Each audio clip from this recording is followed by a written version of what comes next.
Welcome to another hopper on the Raspberry Pi Pico video.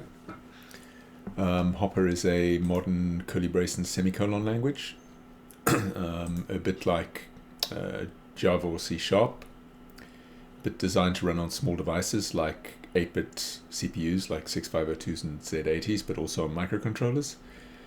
But it has full garbage collection, and it has a symbolic debugger that you can use from your the IDE on Windows. In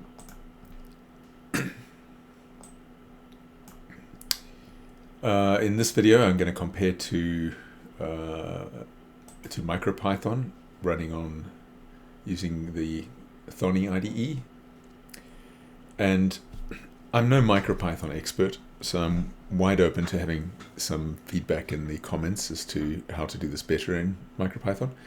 My goal was to make the code similar so that you could see, yes, I know I can toggle this by reading the pin and knotting it, but I wanted to have a similar code to what's in the Hopper version. So let's get started. Let's do the MicroPython one first. So this is just your standard Blink program. It's actually on a Raspberry Pi Pico rather than a Pico W, so the built-in LED is pin 25. On the Pico W, it's pin 32, I believe. Anyway, let's run this. I'm also outputting pluses and minuses for on and off into the console, so we're showing how to write to the serial console as well. And we can see on the right here the LEDs blinking on the Raspberry Pi Pico that's running MicroPython. The other Raspberry Pi Pico has Hopper installed, a Hopper runtime installed, and if I build this, F7 to build. So Hopper is a compiled language. Python is interpreted, so you don't need to compile or build. And then I can launch the debugger. At the bottom of the screen, it says it's successfully loaded this Blink program into my Hopper. And then if I hit F5, it'll start running. And you can see the serial console output here, the pluses and the minuses. So that's the same program, Blink program, running on both of these.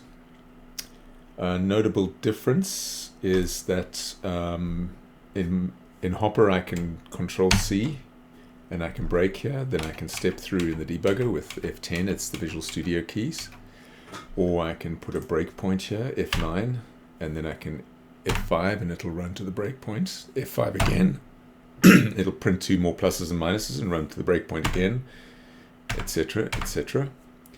Now, to make it easier to understand, I've written out, let's switch back to the MicroPython one to show that there is a little difference here.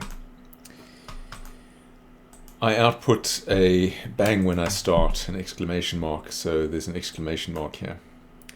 So there's no debugger in Thonny in this IDE. You can break like that and it'll give you a stack trace of where it broke. But if this here is not a continue, it's just a rerun, and to make that clear, you'll see that the first thing it'll do is it'll print another exclamation mark when it starts. So it restarts the program if I stop it and start it. So the most information you can get in Thonny, as far as I can understand, is you get a stack trace, and it doesn't give you any variable values, it just gives you a stack trace of where it was when it pressed break. As opposed to when you're running on Hopper, you have a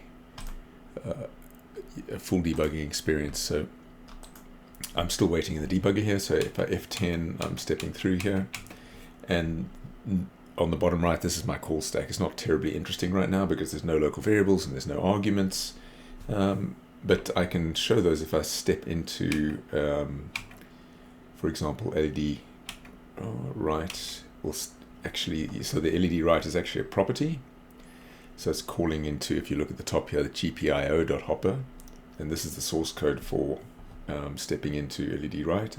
Set the pin mode, digital write, those two are system calls, and you can see here on the stack in the right we've gone into the LED set property, and we can see our local our local our argument, which was set to true when it came into here, because I came from there set to true. Anyway, that is the fundamental difference